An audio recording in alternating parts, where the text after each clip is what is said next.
avant qu'ils ne remplissent des stades ou fassent vibrer des milliards de fans. Le football, le basketball, le judo ou encore la natation ont tous commencé quelque part, souvent très loin de ce qu'on connaît aujourd'hui. Mais qui les a inventés? Pourquoi? Et comment ont-ils évolué? Dans cette vidéo, on remonte aux origines des plus grandes disciplines sportives du monde. Prépare-toi à découvrir un voyage à travers les siècles, les cultures et les passions humaines. Le football, roi des stades. Né dans les brumes des terrains boueux d'Angleterre au XIXe siècle, le football n'est pas juste un sport, c'est une langue universelle, une passion planétaire. Mais à l'origine, c'était tout sauf une discipline réglementée. On jouait au folk football, un chaos collectif où des villages entiers se disputaient un ballon à travers les champs. Ce n'est qu'en 1863, dans une taverne londonienne, que des représentants de plusieurs écoles et clubs codifient les règles, donnant naissance à la Football Association. Le football moderne est né. Rapidement, les règles se précisent, le hors-jeu, les coups francs, puis le penalty en 1891. Le jeu s'exporte avec les marins anglais, colonise l'Amérique du Sud, enflamme les quartiers populaires et devient une affaire de peuple. La FIFA est fondée en 1904 pour organiser le football mondial, et la Coupe du Monde voit le jour en 1930 en Uruguay. Le Brésil devient un temple, l'Afrique un réservoir de talent, l'Europe un terrain d'innovation. Avec l'arrivée de la télévision, des sponsors, et du professionnalisme, le football devient spectacle. Le ballon rond évolue aussi sur le plan tactique, du WM au tiki-taka, de Pelé à Messi, en passant par Maradona et Zidane, les légendes s'enchaînent. Les règles continuent d'évoluer avec la technologie, goal line, VAR, 5 changements. Mais à la base, tout reste simple, un ballon, 2 buts et des rêves par milliards. Le basketball, né d'un panier de pêche. L'hiver 1891 est glacial à Springfield, dans le Massachusetts. James Naismith, un jeune professeur canadien, cherche un moyen d'occuper ses élèves en salle, sans les blesser. Inspiré par le rugby, le football et un vieux jeu d'enfance, il imagine un sport où 2 équipes s'affrontent pour lancer un ballon dans un panier de pêche suspendu à 3,05 mètres de hauteur. Le basketball est né, dans un gymnase de l'association chrétienne des jeunes gens, l'AINCA. Au départ, il y a 13 règles, pas de dribble, et chaque panier marqué oblige à grimper pour récupérer le ballon. Le jeu est lent, presque solennel. Mais très vite, il s'accélère. Le dribble apparaît, les passes deviennent fulgurantes, les paniers explosifs. Le basket séduit les écoles, les universités, puis les militaires qui l'emportent en Europe et en Asie. En 1936, le basketball devient discipline olympique aux Jeux de Berlin. En 1946, la NBA est fondée. Le spectacle devient roi, dunk, alley-oops, buzzer beater. La culture afro-américaine s'empare du jeu, avec des figures mythiques comme Bill Russell, Magic Johnson, Michael Jordan, Kobe Bryant ou LeBron James. Chaque décennie, une nouvelle révolution du style, du jeu en triangle des bulles au shoot longue distance de Stephen Curry. Aujourd'hui, le basketball est l'un des sports les plus pratiqués au monde, avec ses règles universelles, ses playgrounds urbains, ses légendes vivantes. Pourtant, tout a commencé par un homme, un ballon, et 2 paniers de pêche cloués au mur. Le handball, des terrains gelés au feu de l'arène. Le handball, tel qu'on le connaît aujourd'hui, est un pur produit de l'Europe du Nord. Il naît au tournant du XXe siècle, dans un contexte où les éducateurs allemands et danois cherchent à développer de nouveaux jeux d'adresse pour l'hiver. En 1917, Karl Scholanz, professeur d'éducation physique à Berlin, établit les premières règles modernes du handball, une synthèse entre le football, le rugby et une vieille tradition scandinave de lancer de balles. À l'origine, le handball se joue à 11 contre 11, en extérieur. Ce n'est qu'après la Seconde Guerre mondiale que la version à 7 joueurs, en salle, s'impose. Plus rapide, plus technique, elle séduit par son intensité. En 1946, l'IHF, Fédération internationale de handball, est créée à Copenhague, et dès 1972, le sport entre aux Jeux olympiques pour les hommes, puis en 1976 pour les femmes. Le handball se distingue par son rythme effréné, attaques éclairs, tirs en suspension, défense rugueuse. Le rôle du gardien devient central, tout comme les combinaisons tactiques dignes d'un jeu d'échecs en mouvement. En Europe, des nations comme la France, la Suède, l'Allemagne ou la Croatie s'imposent comme des géants.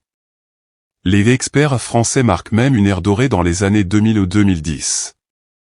Avec des règles qui encouragent le jeu offensif, pas plus de 3 secondes de possession sans dribble, interdiction de marcher plus de 3 pas, le handball devient un sport d'explosivité et de précision, où chaque attaque est un potentiel coup de théâtre. De sport scolaire à discipline olympique, le handball est devenu un art de la passe, du tir et de l'adrénaline. Le volleyball, le jeu aérien et de la paix. Nous sommes en 1895, dans le Massachusetts, aux États-Unis. William G. Morgan, éducateur à la Inca et ami de James Naismith, inventeur du basketball, veut créer un sport plus doux, moins physique, destiné aux adultes et aux personnes âgées. Il imagine alors un jeu sans contact où une balle passerait au-dessus d'un filet, le maintonnette. Ce nom étrange sera vite remplacé par volleyball, en référence au fait de voler la balle dans les airs. Les premières règles sont simples, 2 équipes, un filet de 1,98 m de haut, un ballon léger, et l'objectif de faire tomber la balle dans le camp adverse. Pas de limite de touche, ni de rotation à l'époque. Mais le jeu plaît immédiatement pour sa dimension technique, coopérative et stratégique. L'armée américaine l'exporte en Europe et en Asie lors de la Première Guerre mondiale. Le volleyball connaît une véritable explosion dans les années 1920-1930, notamment au Japon et en URSS, qui vont profondément l'optimiser. En 1947, la Fédération internationale de volleyball, FIVB, est créée. Puis en 1964, il entre aux Jeux olympiques de Tokyo, avec un succès retentissant. Le sport évolue, apparition du libéro, joueur défensif en maillot différent, introduction des 7 à 25 points, système de rallye point scoring, points à chaque échange, vidéo assistance. Le jeu devient plus rapide, plus spectaculaire, avec des smashs puissants, des blocs en rafale, des plongeons acrobatiques. Mais le volleyball conserve son essence, l'élégance du geste, la symétrie des positions, l'union des corps au service d'un même souffle. Dans une salle ou sur le sable brûlant des plages, le volley reste un ballet d'adresse et d'intuition. Le rugby, entre mythe et mêlée. La légende veut qu'en 1823, dans la petite ville de Rugby, en Angleterre, un élève du nom de William Webb Ellis saisisse un ballon de football et décide de courir avec dans ses bras. Ce geste d'insoumission, resté célèbre, serait à l'origine du rugby. Vérité ou mythe? Peu importe, car dès ce jour, un nouveau sport commence à naître, plus physique, plus collectif, et infiniment plus rugueux. Les premières règles sont posées au sein de la Rugby School, puis codifiées par la Rugby Football Union en 1871. Le rugby se distingue vite de son cousin le football par son maniement à la main, ses passes en arrière, ses plaquages, ses mêlées. Un sport d'engagement total. Il se propage dans les écoles britanniques, puis dans les colonies, notamment en Afrique du Sud, en Australie, en Nouvelle-Zélande et en France. Mais en 1895, un conflit éclate entre joueurs amateurs du sud de l'Angleterre et clubs ouvriers du nord qui réclament une compensation financière. Le rugby se scinde, rugby à 15, amateur, et rugby à 13, plus professionnel. 2 sports frères, avec leur propre code. En 1987, la Coupe du monde de rugby est lancée, consacrant les All Blacks néo-zélandais comme les premiers champions. Depuis, les Springboks, les Wallabies, les Bleus, les Anglais et les Pumas se disputent la suprématie mondiale dans un esprit de fraternité guerrière. Le rugby évolue, règles sur les plaquages hauts, professionnalisation en 1995, VAR vidéo. Mais il reste fidèle à son ADN, la solidarité, le respect, et la fameuse troisième mi-temps. Car le rugby, c'est autant un choc de corps qu'une culture du cœur. L'athlétisme, la plus ancienne des compétitions. Avant même que le mot sport n'existe, il y avait la course. Courir, sauter, lancer, autant de gestes fondamentaux, profondément humains, que l'on retrouve déjà dans les Jeux olympiques antiques de 776 avant Jésus-Christ, à Olympie. L'épreuve reine? Le stadion, une course à pied de 192 mètres. À l'époque, pas de chronomètre, pas de chaussures, ni de piste en tartan.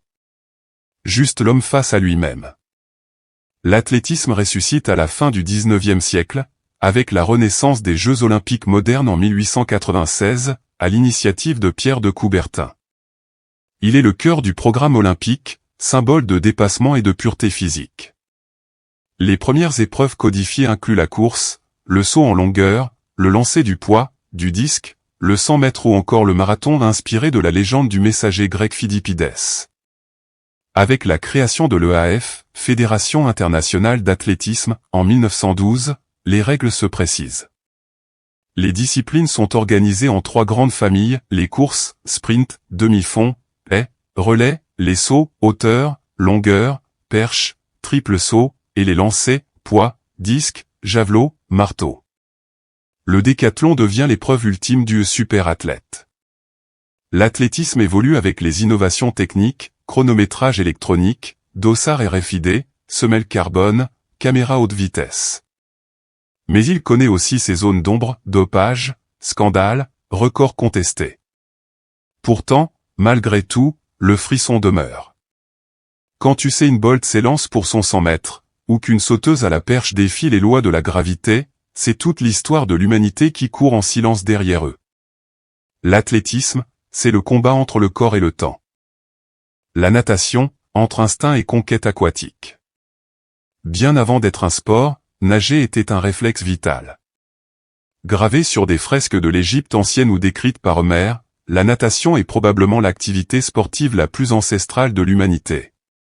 Pourtant, il faudra attendre le XIXe siècle pour qu'elle devienne une discipline codifiée, compétitive et olympique. C'est en Angleterre, au début des années 1800, que naissent les premiers clubs de natation modernes. À l'époque, la brasse est la seule nage enseignée.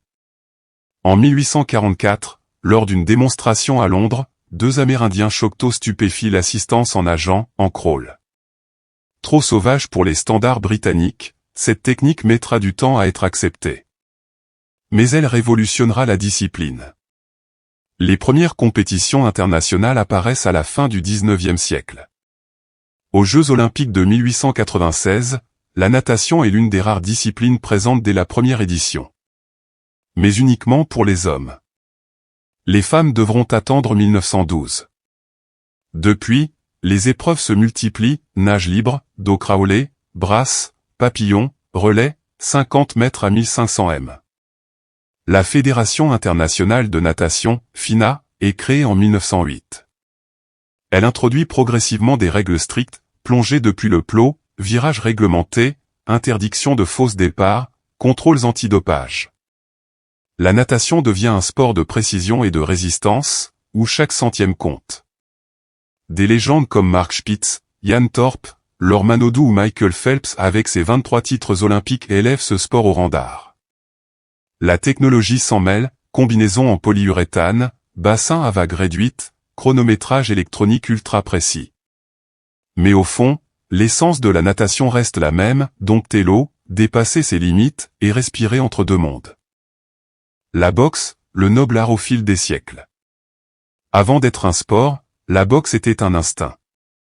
Se défendre, frapper, résister. Des fresques sumériennes aux arènes grecques, les premières formes de combat à poing nus remontent à plus de 5000 ans. Dans la Grèce antique, elle s'appelle le pygmée, et fait déjà partie des Jeux olympiques des 688 avant Jésus-Christ. Les combattants s'affrontaient alors les mains entourées de lanières de cuir. Sans limite de temps. Sans arbitre. Jusqu'à ce que l'un tombe. Mais la boxe moderne naît en Angleterre au XVIIIe siècle. Les duels sont sauvages, sans gants, souvent dans des arènes clandestines. Puis en 1867, les règles de Kingsbury changent tout, introduction des gants, des rounds, de l'arbitre et de la protection des combattants. La boxe devient un noble art, un sport codifié, exigeant, tactique. Le XXe siècle marque l'âge d'or. Les rings deviennent des théâtres de légende. Joe Louis, Rocky Marciano, Sugar Ray Robinson, puis Muhammad Ali, l'icône absolue, danseur des cordes, poète engagé, et génie du combat. Viennent ensuite Tyson, Holyfield, Lennox Lewis, Pacquiao, Mayweather. Chaque génération façonne sa légende. La boxe devient olympique dès 1904 pour les hommes, 2012 pour les femmes. Les catégories de poids se multiplient, les styles s'affinent, boxe anglaise, française, thaïlandaise, kickboxing, autant de façons de dire la même chose, courage, stratégie, endurance. Mais derrière les uppercuts et les crochets, la boxe reste un combat intérieur. Une lutte contre soi-même. Chaque montée sur le ring est un acte de foi. Car là, face à l'autre, il n'y a plus de triche, juste la vérité des points, et celle du cœur. Le judo, la voie de la souplesse et de la sagesse. Le judo ne naît pas dans une arène, mais dans l'esprit d'un homme. En 1882, à Tokyo, Jigoro Kano, jeune intellectuel passionné par les arts martiaux traditionnels japonais, fonde un nouveau système de combat, le judo, ou voie de la souplesse. Il ne s'agit plus de vaincre par la force brute, mais de canaliser l'énergie de l'adversaire, de la détourner, de la retourner. Céder pour mieux vaincre, telle est la philosophie. Issu du jujitsu ancien, le judo épure les techniques dangereuses, codifie les projections, nagewaza, les immobilisations, les clés de bras et les étranglements au sol, newaza, tout en mettant en avant la discipline mentale. Kano ne veut pas seulement former des combattants, il veut former des citoyens. À ses yeux, le judo est un outil d'éducation physique, morale et sociale. Le premier dojo s'appelle le Kodokan, littéralement le lieu pour étudier la voie. Le judo y est pratiqué pieds nus, en silence, dans le respect du partenaire, qu'on salue avant et après chaque combat. Rapidement, le Japon adopte cette discipline, puis l'exporte à travers le monde. En 1964, le judo devient sport olympique à Tokyo et une fierté nationale. Les femmes y entreront en 1992 à Barcelone. Les ceintures marquent l'évolution du judoka, du blanc de la découverte au noir de la maîtrise. Mais au-delà du tatami, le judo devient un art de vivre. Il forme des générations à la patience, à l'humilité, à l'équilibre. Il enseigne que tomber n'est pas un échec, tant qu'on sait se relever. Des champions comme David Douillet, Ryoko Tani, Teddy Riner ou Clarisse Agbenienou ont porté cette philosophie au sommet. Mais pour tous ceux qui entrent un jour sur un tatami, le véritable combat n'est pas contre l'autre. Il est contre soi-même. Toutes les disciplines sportives ont leur propre histoire, certaines millénaires, d'autres nées d'une époque moderne en quête de dépassement. Voici 4 piliers souvent moins médiatisés que le football ou l'athlétisme, mais tout aussi riches en héritage. Le tennis. Issu du jeu de paume pratiqué dans les cours royales françaises au Moyen Âge, le tennis prend forme au XIXe siècle en Angleterre. On remplace la paume par une raquette, et on codifie les règles. Le tournoi de Wimbledon, né en 1877, devient le temple du tennis. Puis viennent Roland-Garros, l'US Open et l'Open d'Australie.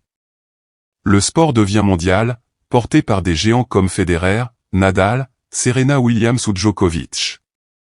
Chaque match est un duel d'intelligence, de finesse et de mental. L'escrime.